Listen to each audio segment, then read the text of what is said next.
Donald Trump Jr. greets his father, then-Republican presidential nominee Donald Trump, during the town hall debate at Washington University on October 9, 2016, in St. Louis, Missouri. Photo Rick WilkingPool Getty Images. The news is coming so fast and furious, from so many sources and in so many fragments, that it takes more than a scorecard to keep up with the TrumpRussia connection. It takes a timeline, a map, if you will, of where events and names and dates and deeds converge into a story that makes sense of the incredible scandal of the 2016 election and now of the Trump administration. For years Steve Harper produced timelines for the cases he argued or defended in court as a successful litigator. Retired now from practicing law, Harper has turned his experience, talent, and curiosity to monitoring for BillMoyers.com the bizarre and entangled ties between Vladimir Putin and Donald Trump in the murky world of Russian oligarchs, state officials, spies, and Republican operatives. You can check out the over 700 entries right here, but for an overview and some specifics of recent developments, I called up Steve to give us a sense of the emerging story. To see more stories like this, visit Moyers Company at Truth Out. Bill Moyers, you're the consummate trial lawyer with a celebrated reputation for summing up the closing argument for the jury, but from our work together on the timeline I know you also have the instincts of a journalist. So, write the lead to the story this far. What's the most important thing for us to know about the Trump-Russia connection as of today? Stephen Harper, everything the Trump campaign told you about the connections between Trump and Russia was a lie. Go on. Well, there are a number of different dimensions to the issue, but let's just take the easiest one. The other day, the Washington Post published a very good article that said for all of Trump's denials during the campaign of any connections between him, his campaign, and Russia, it turns out there were 31 interactions. And there were 19 meetings. Furthermore, what Trump and his people have been doing since then is everything they can to keep the public from being aware of the truth. And this feeds into the obstruction story. How so? Up to and including the firing of James Comey, Trump did everything he could to try to shut down, slow down, or stop the investigation. First, he tried to shut down the investigation of Mike Flynn. Then it turned out that Mike Flynn is probably just a piece of a much larger problem, which is Russia. Trump admitted to the Russian ambassador and to the Russian foreign minister shortly after he fired Comey that now he's got some relief from the Russia problem. In other words, Comey is gone, but what's happened since then is the continuing effort to interfere with the investigation, even in the form of tweets, all of which sure look a lot to me like witness intimidation for some of the key players in the saga. And then there's a third component, which is in a way the most insidious: the willingness of the congressional GOP to be complicit in all of this. We're talking now about a prescription for disaster for democracy. It's all part of the same story. If you think about it, every single person who has said something about there being no connection between Trump and Russia during the campaign has been caught in a lie about it. Even with this fellow George Papadopoulos, the talking point immediately became, well, he didn't get in trouble for anything that he did, he got in trouble for lying to federal investigators. Sure, and what was he lying to federal investigators about? About whether or not there were any contacts between the Trump campaign and Russia. And that's the part that everybody glosses over in terms of the talking points on the Republican side. George Papadopoulos was the youngest of Trump's foreign policy team and not a prominent public figure. Now Trump loyalists say he wasn't taken all that seriously by the campaign. That's another remarkable thing. Of course, all the policy advisors all of a sudden are relegated to the status of low-level, unpaid volunteers, even though they sat in a meeting of foreign policy advisors with the presidential candidate himself early on. When they turn out to be suspects in this investigation, they all drop to the bottom of the heap, and it's as if Trump had never heard of any of them. It's usual in a case like this to move the paramount figures to the expendable list, no? Oh sure, absolutely, and I expect before this is over, you're going to get to a point where Donald Trump will say, oh, yeah, Donald Jr. You know he was only my son for a very limited period of time. It's absurd. And it started with Paul Manafort, the same Manafort who actually delivered decisive delegates to Trump during a crucial period of the campaign. When the heat was turned on Manafort, they all said, oh, well, he played a limited role for a limited period of time. Yeah, he was only manager of the campaign, how about that? Perhaps Trump, who aspired to be a great American president, will confess, and I was just a real estate guy. Laughter. Robert Mueller is moving quickly with the investigation now. We have new news almost every day. What's the most recent development that strikes you as most important? 3 different strands have now begun to coalesce. There's a core strand running through it that I call the follow the money strand. Perhaps most of what happened throughout the campaign, if you view it from Vladimir Putin's side of the transaction, looks quite reasonable and makes a great deal of sense. Putin wants to eliminate sanctions on Russia, both because they affect him personally in a financial way and because they affect his country's economy in a big way. So you dangle in front of Trump the prospect of a Trump Tower in Moscow. We always knew that Trump wanted a Trump Tower in Moscow, because Trump told us he did. But what we didn't know was that during the campaign, the Trump Organization was actively negotiating for such a development, but two other strands have come together, and we need to understand them for all this to become a cogent narrative. The second strand involves political operatives. It turns out we're hearing about people like George Papadopoulos, who obviously was in communication with the Russians, and that strand is now probably taking Mueller, certainly taking me further up the food chain. Papadopoulos implicated Sam Clovis, the former co-chairman of the campaign. And with people like Stephen Miller and Hope Hicks, you're getting right to the inner circle of the Trump campaign. All of a sudden last year, these low-level underlings, as they are now being described to us, were getting remarkable access, and they're getting responses from within the campaign. They're not sending emails off into cyberspace that no one ever answers, they're hearing back from some of these higher-ups, and the third strand is what I would call the digital strand. Cambridge Analytica, the Kushners, WikiLeaks, they've started coming together in a very dramatic fashion over the past 2 or 3 weeks.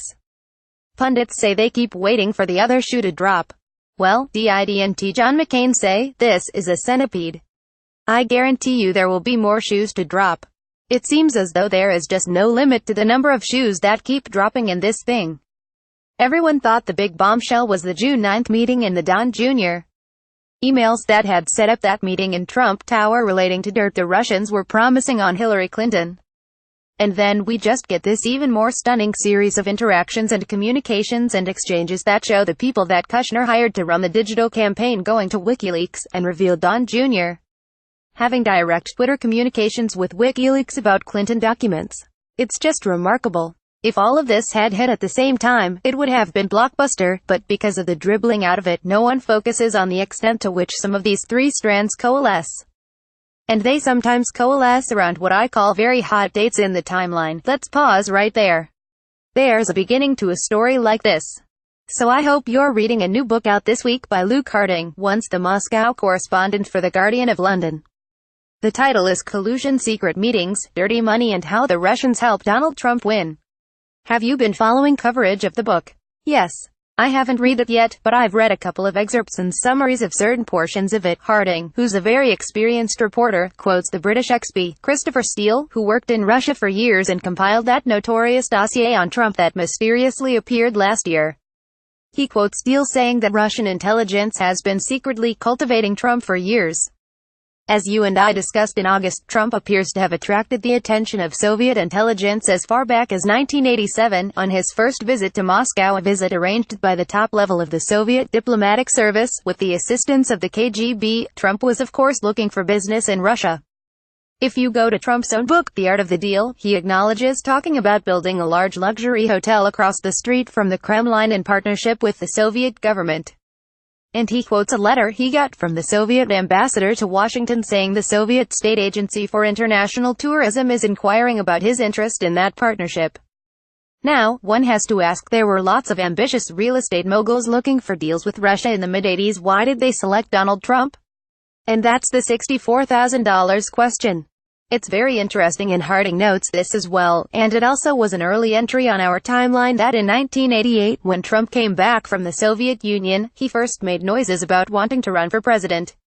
Which brings us back to the second strand developing in this story, which is the personal contacts, the personal operatives, involved in a pretty straightforward if not classic Russian intelligence operation.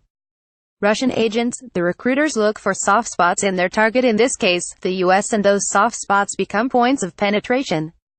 The Russians must have been astonished at how they achieved penetration in Trump's circle, astonished at the success that they were having across many different fronts simultaneously. I remember from my own experience in Washington in the 60s that the Russians were always trying to find soft targets, American citizens who were drawn to that sort of relationship. And what could be a softer target for a guy like Putin than a guy who measures the world and everyone's self-worth in dollars? Much of what Harding reports in his book is circumstantial, but it adds up to what is fairly damning evidence. You're the lawyer. How much can circumstantial evidence be introduced in an argument in a trial? Plenty. There are lots of people sitting in jail who are convicted on circumstantial evidence. In fact, how often is it that there is actually what you would call eyewitness or direct evidence of criminal behavior, except in a situation where you can get one of the co-conspirators to turn state's evidence and squeal on the others? People talk about circumstantial evidence as if there is something terrible about it. Circumstantial evidence is the way most people go about proving their cases, whether they're civil or criminal cases. And what separates circumstantial from direct evidence isn't even all that clear. Would you say that the email exchanges between Donald Trump Jr. and the lawyer who was supposed to come to Trump Tower with dirt on Hillary Clinton were circumstantial evidence or direct evidence? It's certainly direct evidence of Donald Trump Jr.'s intent when he says, if you have what you say you have, in terms of dirt on Clinton. I love it. Some people keep saying there's no collusion. Trump's favorite expression is no collusion. No collusion. No collusion. Alright, let's talk about something else. Let's talk about something the law recognizes as conspiracy or aiding and abetting. Let's talk about a conspiracy to obstruct justice. In that respect, Trump's own tweets become evidence. So it's not as clear as I think some of the talking head pundits would like to make it that no collusion means the end of the inquiry. That's just wrong. Suppose the circumstantial or direct evidence proved to be true. Does it have to be out-and-out treason for Trump and his team's actions to be impeachable offenses? No. In all likelihood, treason may be the toughest thing of all to prove, because treason, at least in a technical legal sense, requires that you're actually at war. And a decent defense could be for Trump that there's been no declaration of war, so whatever was going on you're never going to get it past the threshold of treason. There are still plenty of legal bases for concluding that Trump has some serious problems. One would be the election laws, including the financing of elections.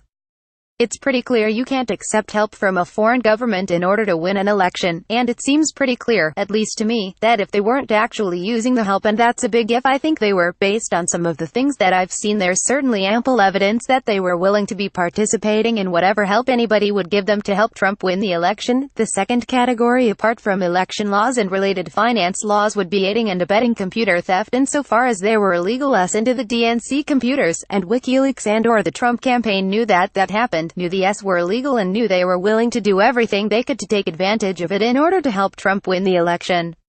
That's another fertile ground for illegality. And the third category would of course be what I think will ultimately turn out to be the easiest to prove, the obstruction issues, relating to some of the behavior that we already know that George Papadopoulos, for one, engaged in when he lied to investigators about the nature of the connections between Trump and Russia. On the money issue, The Atlantic magazine published a very strong piece last week by Bob Bauer, in which he argues that Donald Trump Jr.'s private Twitter correspondence with WikiLeaks provides evidence of criminal violations of federal campaign finance rules which prohibit foreign spending in American elections, as you pointed out.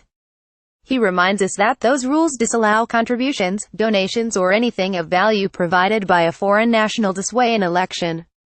Those rules also bar a campaign from offering substantial assistance to a foreign national engaged in spending on American races. Here's a direct quote from Bauer's article. Trump Jr.'s messages not only support the case that the Trump campaign violated these rules, but they also compound the campaign's vulnerability to aiding and abetting liability under the general criminal laws for assisting a foreign national in violating a spending ban.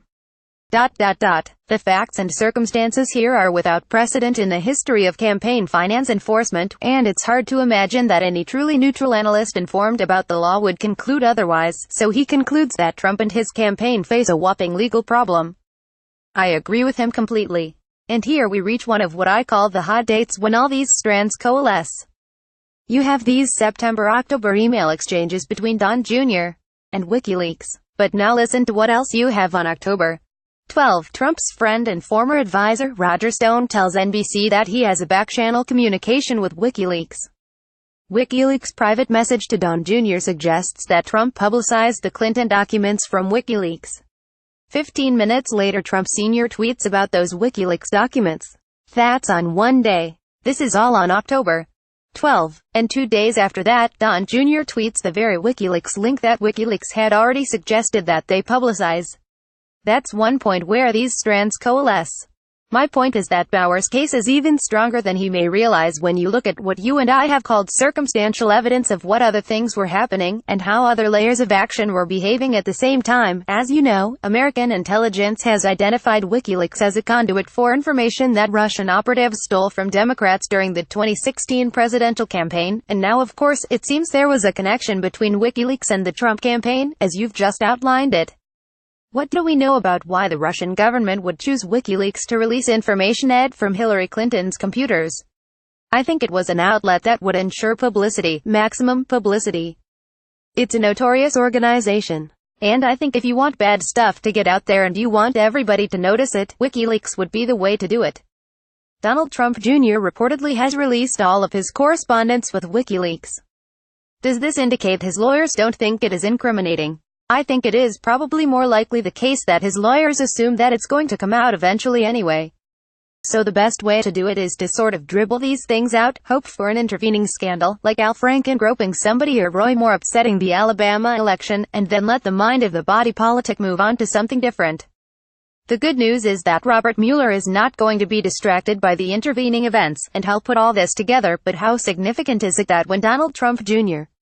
had all of this information from WikiLeaks, it's now being reported that he looked around the campaign to see if he could find someone who would act on WikiLeaks information, and it doesn't seem that anyone responded. His appeals seemed to have fallen on deaf ears. What makes you think no one responded? The fact that there's no email trail doesn't necessarily mean that there wasn't a response. We know, for example, that what was happening throughout the campaign were interactions and conversations and discussions in which certainly one of the topics included granting Russia relief from sanctions. I don't conclude that, because an email response to Donald Jr. has yet to make its way into the public domain, nothing happened. So when Donald Trump on October 10 tells the crowd at a campaign rally, "I love WikiLeaks," and accuses the press of not picking up on what WikiLeaks was publishing, he knew WikiLeaks had dirt on Clinton, where it came from, and he wanted to get it out. You would think so. And I'm most happy, frankly, that Mueller has such an extraordinary team of talented lawyers working with him, because the case from the prosecutor's side is a dream in terms lending itself to a coherent, cogent narrative that strikes me as a really damning case. Is Julian Assange of WikiLeaks in any danger of facing U.S. prosecution? Not as long as he stays in the Ecuadorian embassy in London. Let's assume he will stay out of the country for a while.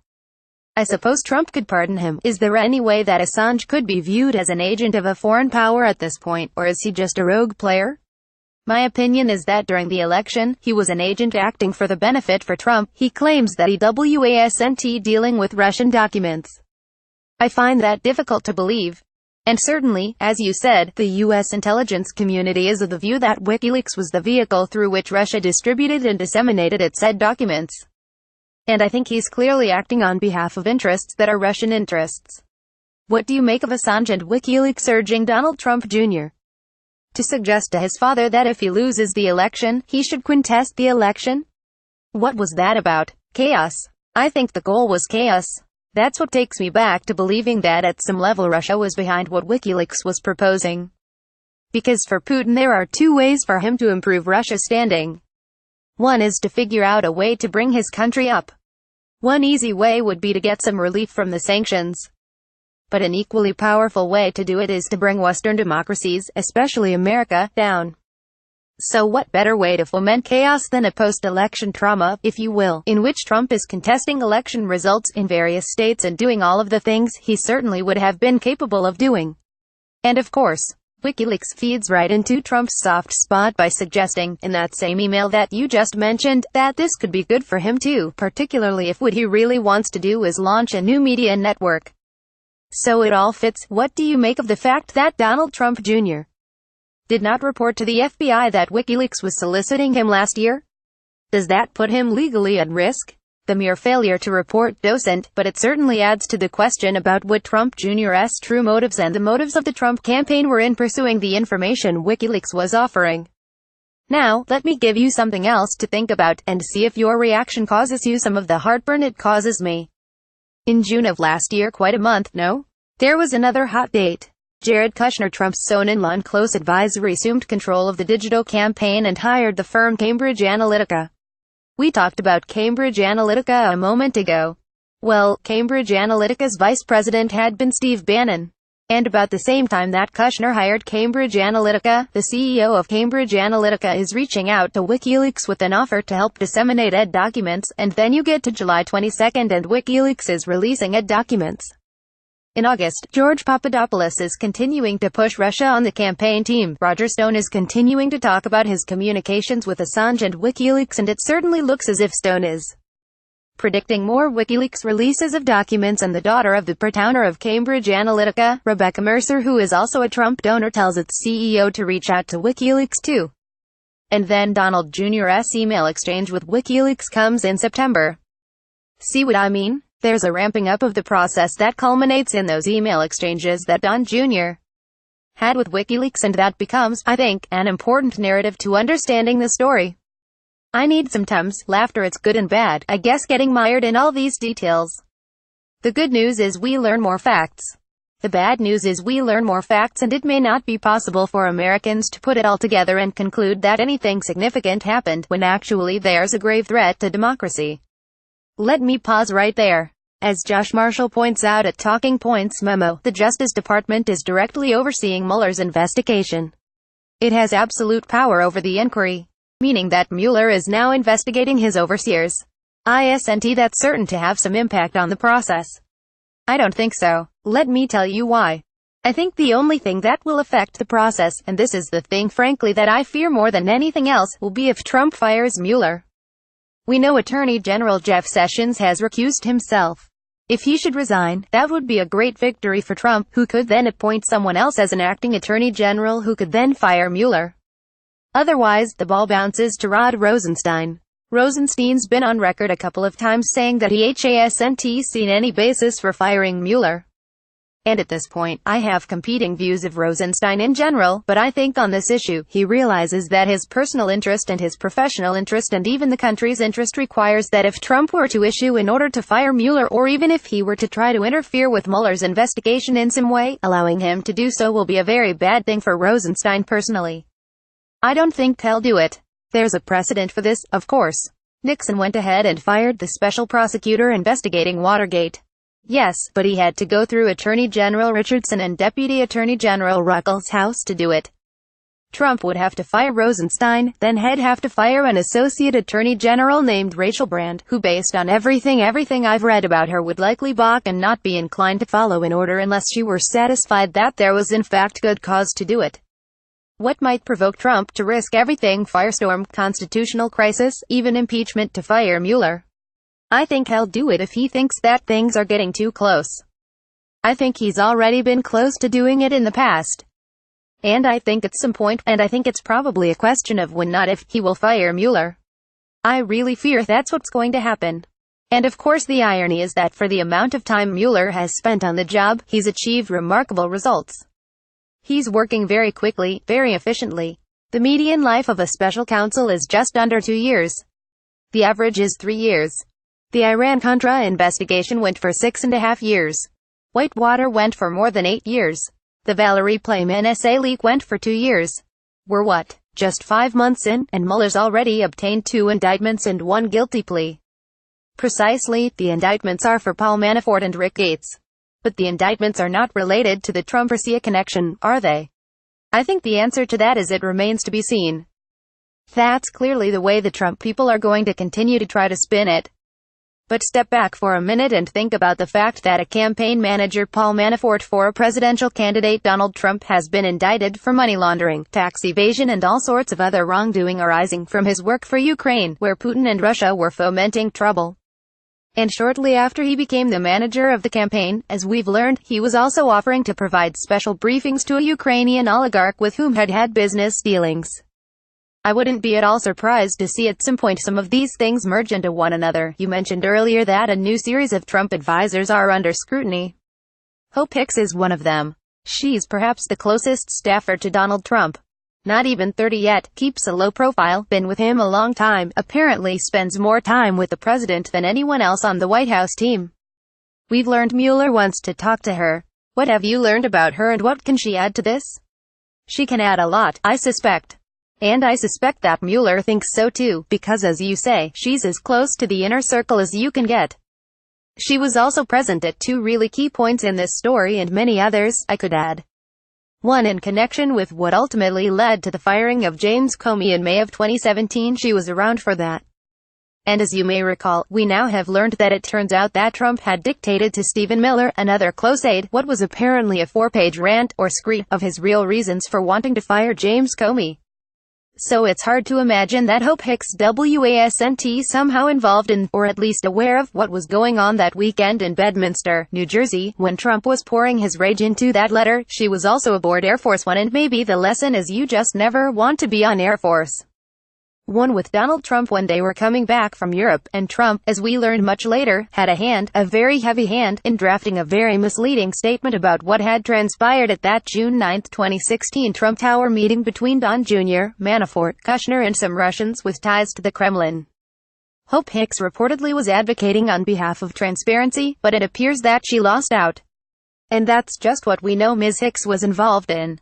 Who knows what else she was involved in and participated in, but I suspect a lot. I also think she's got a bit of problem because Carter Page revealed that she had been copied on those messages about what he had learned in Russia, or what he was planning to learn in Russia, when she had denied adamantly there had been no Trump campaign contacts with Russia.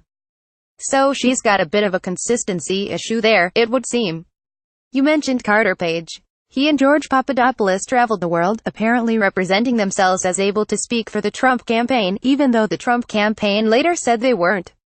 You've tracked down many instances of Papadopoulos in particular speaking to foreign leaders on behalf of Trump. Why is that important? Well, he's given extraordinary access to some very high-level people. He was giving speeches in which he was representing himself as being able to speak on behalf of Trump, at least with respect to certain policies. And you know, it's hard for me to imagine that he gets that kind of access unless there's some credibility to what he's saying about what his actual role in the campaign is.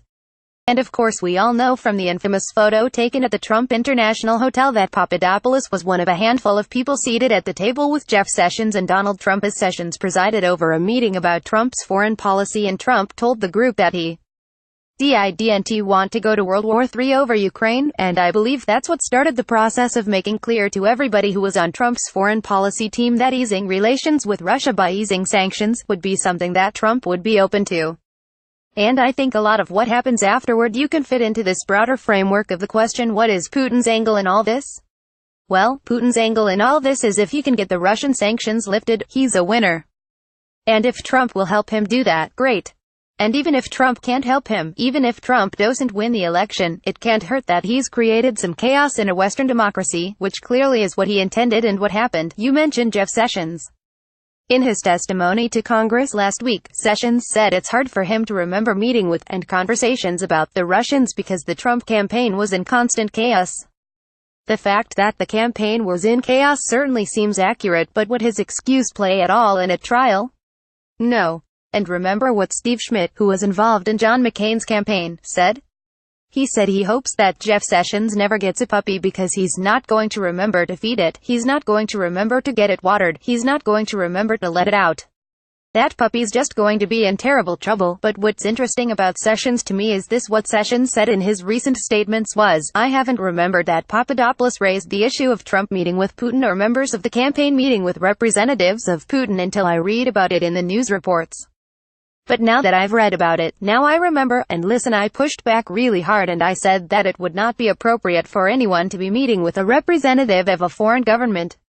All of a sudden, it's like the light has gone on in Jeff Sessions' head. Now, you have a situation sometimes in trials where a witness in a previous setting had sworn that he couldn't remember something. And then 6 months or a year later, all of a sudden they have this epiphany and the memories came flooding out. And there's something counterintuitive about somebody who says they remember more now about a specific event than they did a year earlier when asked about that same specific event. That just doesn't play well with most juries. And bear in mind, too, something else about Sessions that's worth remembering that I doubt would necessarily be obvious to non-lawyers. Going into those Senate hearings, going into each one of those hearings, Sessions had to know that he was going to be asked about all of this stuff. And he had to know that he needed to be as familiar as he could be with whatever he could learn so that what he gave was truthful, straightforward, candid, and ultimately something that the public and Congress would believe. And yet despite that, at each subsequent appearance, somehow there's something new and the Attorney General of the United States shrugs his shoulders and says, "Oh, I guess I did know that. My problem is, I want Sessions to hang on. I don't want him not to be Attorney General yet, because the minute that Sessions resigns or Trump fires him, then you have the door open to an acting Attorney General, and I don't want to live to see Scott Pruitt, head of the Environmental Protection Agency, or former New York Mayor and Trump ally Rudy Giuliani become acting Attorney General, which is something that Trump could do without even Senate confirmation. It doesn't even have to be those two guys, because we know Trump has a plethora of cronies who will do whatever he says, because Trump says that's what he wants, and if Trump says he wants Mueller fired, that to me is the disaster scenario for the country." So, to sum up for now, what's the most innocent explanation for everything we know? What if all of this was simply Trump's inexperienced people trying to establish diplomatic rapport with the Russians and hoping to reset America's connection with Moscow? Well, the most innocent explanation would be a level of incompetence and ignorance and stupidity that I honestly don't think anyone could credibly believe, because the most innocent explanation is that Russia was launching a very sophisticated, multi-pronged intelligence operation and succeeded, but they succeeded because of the blind ambition and greed of the Trump organization, coupled with a lack of judgment and intelligence and a fundamental failure to take into regard anything that would remotely look like patriotism when it came to the defense of democracy, subjugating all of that to the need to win. That's the most innocent explanation. And I just don't think all of them are that stupid. So what's the most damning explanation for everything we know? The most damning explanation is that the Russians launched a sophisticated intelligence operation. They found willing partners up and down the line throughout the Trump organization.